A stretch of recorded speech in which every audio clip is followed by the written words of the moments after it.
Hello மக்களே, போன வாரம் பாத்தீங்கன்னா நம்ம ஆதிரை சீசன்ல இருந்து எலிமினேட் ஆயிருப்பாங்க. தேர்ட் எவிக்ஷன்ல ஆதிரை எலிமினேட் ஆயிருப்பாங்க.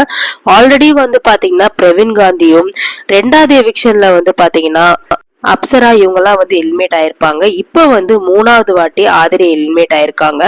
ஆக்சுவலா பாத்தீங்கன்னா ஆதிரையோட ஓட் லிஸ்ட் ஆரம்பத்துல இருந்து எடுத்து பாத்தீங்கன்னா மேலதான் இருந்திருப்பாங்க.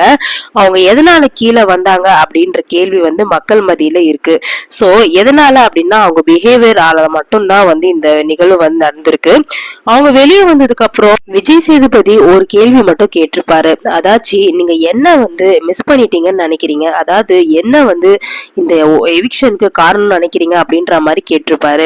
ஆதிரை என்ன சொல்லுவாங்க, நான் என்னோட பெஸ்ட்டை தான் கொடுத்தேன் அப்படின்னு சொல்லியிருப்பாங்க. ஆனா மக்கள் அதை புரிஞ்சுக்கல. நான் நிறைய விஷயத்துல பிரேக் டவுன் ஆனாலும் ஒரு சில விஷயத்தெல்லாம் என்னோட டாஸ்க் எல்லாத்தையுமே நான் பண்ணிட்டு தான் இருந்தேன் அப்படின்ற மாதிரி சொல்லுவாங்க.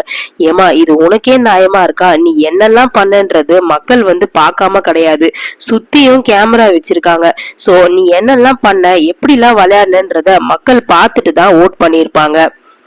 ஆதிரை சூப்பரான கண்டஸ்டன்ட் அப்படின்னு சொல்லிட்டு பிக் பாஸ் கிளம்பும் போது சொல்லியிருப்பாங்க. இவ்வளவு சீக்கிரம் எவிக்ஷன் ஆகுற கண்டஸ்டன்டே கிடையாதுன்னு சொல்லியிருப்பாங்க.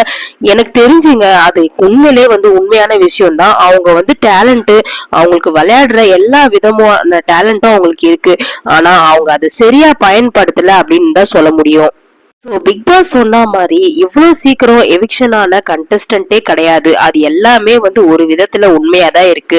அவங்க டாஸ்க்னு அவங்களோட வேலையை கரெக்டா பண்ணாங்க. ஆனா எஃப்ஜே கூட இருந்து அவங்க ரொமான்ஸ் பண்ணது, அதுக்கப்புறம் பல்வேறு விஷயங்கள் அவங்க பேசிட்டு இருந்த விதம், அது எல்லாமே தப்பாவே பட்டிருக்கு. சோ அதனாலதான் மக்கள் ஆதிரைக்கு ஓட் பண்ணல அப்படின்னு சொல்லியிருக்கலாம்.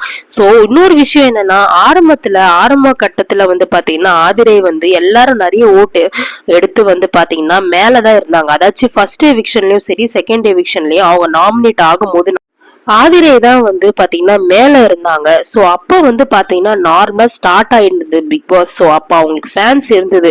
இந்த மாதிரி எஃப்ஜே கூட இருந்ததுனாலயும் இப்படி ரொமான்ஸ் பண்றதுனாலயும் தான் அங்க ஓட்டு போச்சு அப்படின்னு சொல்லிட்டு நான் நினைக்கிறேன்.